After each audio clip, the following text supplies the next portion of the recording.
Mais d'abord, Sud Radio, c'est à la une. Nouvelle attaque au couteau contre un policier. Hier soir à Paris, un homme a poignardé un agent sur les Champs-Élysées. L'assaillant a été abattu. Le policier, lui, a été gravement blessé. Linda Kebab, bonjour. Bonjour. Et merci d'être avec nous ce matin. Vous êtes déléguée nationale du syndicat de police unité. Linda Kebab, déjà, quelles sont les nouvelles que vous avez concernant votre collègue? Son état de santé est-il rassurant ce matin? Oui, je pense on va dire que l'état de santé est rassurant. J'ai eu l'occasion d'échanger avec lui dans la nuit par message et c'est vrai que la blessure est quand même impressionnante. On rappelle qu'il a été ciblé au niveau de la tête, du cou et de la nuque. Donc clairement, le souhait de l'assassiner, voire de l'égorger était évident. Mais heureusement, c'est l'oreille essentiellement qui a été blessée. Que vous a-t-il dit concrètement, Linda Kebab, dans ces échanges de messages? Il était dans quel état? Traumatisé encore, j'imagine? Écoutez, vous doutez bien que je ne vais pas rentrer dans les détails des échanges que je peux avoir avec mes différents collègues. Mais l'essentiel pour moi était de lui rappeler qu'il fallait qu'il prenne soin de lui et dire à quel point l'ensemble de la corporation policière de France est à ses côtés et soutient, parce que malheureusement, ce policier est victime de ce que nous connaissons bien trop souvent sur notre territoire, des attaques contre les policiers. Nous interpellons, nous luttons contre les personnes violentes, nous participons à faire en sorte d'endiguer l'insécurité dans le pays, mais que malheureusement, c'est toujours sans cesse. Et ce que j'ai envie de dire surtout, c'est j'ai peur, sincèrement, de devoir à nouveau un jour échanger encore avec un collègue et lui dire tout mon soutien, ce que j'aimerais ne plus avoir à faire. Malheureusement, avec les JO qui approchent, je crains, avec les JO qui approchent, que ce ne soit que le début. On va y revenir bien sûr dans un instant. Linda Kebab, déjà un mot sur ce qui s'est passé précisément. Que savez-vous ce matin de cette attaque qui a eu lieu donc hier soir?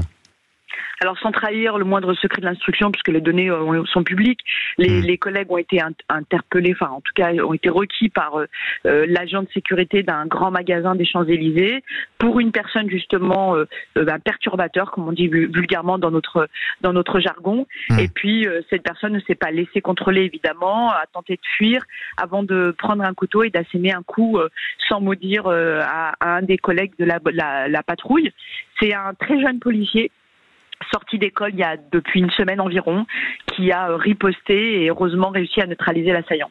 L'assaillant qui a été abattu. Quel est son profil, Linda Kebab? On parle d'un étranger en situation régulière, c'est ça?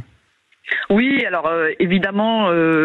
A priori, pas de profil particulièrement suivi. Néanmoins, vous doutez bien, parce que j'ai des remontées de terrain, je ne vais pas pouvoir en donner plus que ça. Nous, tout ce qui importe, c'est de savoir que tout profil peut être amené à devenir violent. On a souvent le cas des personnes qui sont fichées S, dont on anticipe du coup l'idée qu'ils puissent passer à l'acte violent.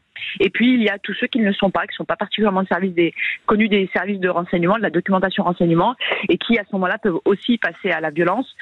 Franchement, dans le profil, on a envie de vous dire que malheureusement, ça ressemble un petit peu trop à ce qu'on a l'habitude de traiter au quotidien.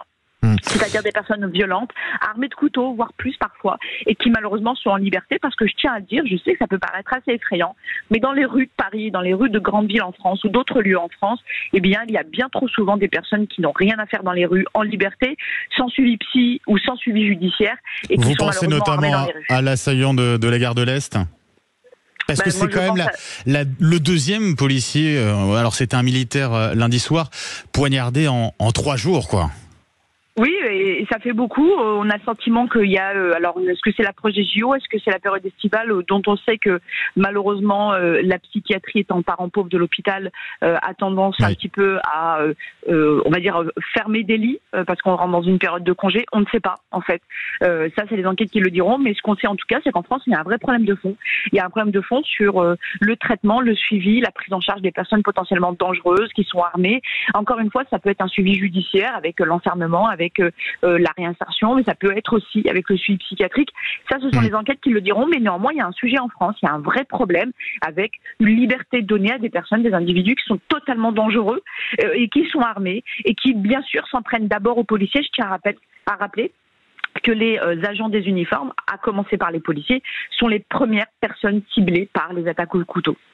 Concernant l'assaillant hier soir, j'ai lu qu'il était impliqué dans une autre affaire de meurtre le même jour. Est-ce que vous pouvez en parler ou pas, Linda Kebab ? Alors c'est encore le début, vous vous doutez bien, et je n'interviens jamais pour commenter les faits divers et uniquement pour faire passer des messages forts, notamment lorsque mes collègues sont concernés. Néanmoins, oui, on a eu des remontées de terrain. Je ne trahis pas de secret en disant que potentiellement il y aurait un lien fait avec un homicide survenu quelques heures auparavant. On va suivre bien évidemment l'enquête. Vous l'avez dit, les Jeux Olympiques arrivent. C'est dans une semaine la cérémonie d'ouverture. Dans quel état d'esprit sont aujourd'hui les forces de l'ordre, Linda Kebab ? Eh bien, je pense que je tiens à les saluer parce qu'il y a un très très fort engagement des policiers. Je pense que beaucoup, notamment sur les sites, en particulier à Paris, ont remarqué la présence des policiers. La plupart viennent de toutes les villes de France. Il y a un véritable engagement des policiers. Moi, je pense que le patriotisme, il se mesure aussi à ça, à cette volonté de pouvoir participer en ayant renié sur ses congés, en renonçant à sa qualité de vie, en renonçant à voir sa famille, eh bien, à participer à faire rayonner notre pays à l'échelle internationale et les policiers en première ligne pour la sécurité, puisque la sécurité, c'est le début de la liberté et donc la liberté de jouer. Merci beaucoup, Linda Kebab, déléguée nationale du syndicat de police Unité. Merci d'avoir été avec nous ce matin sur Sud Radio.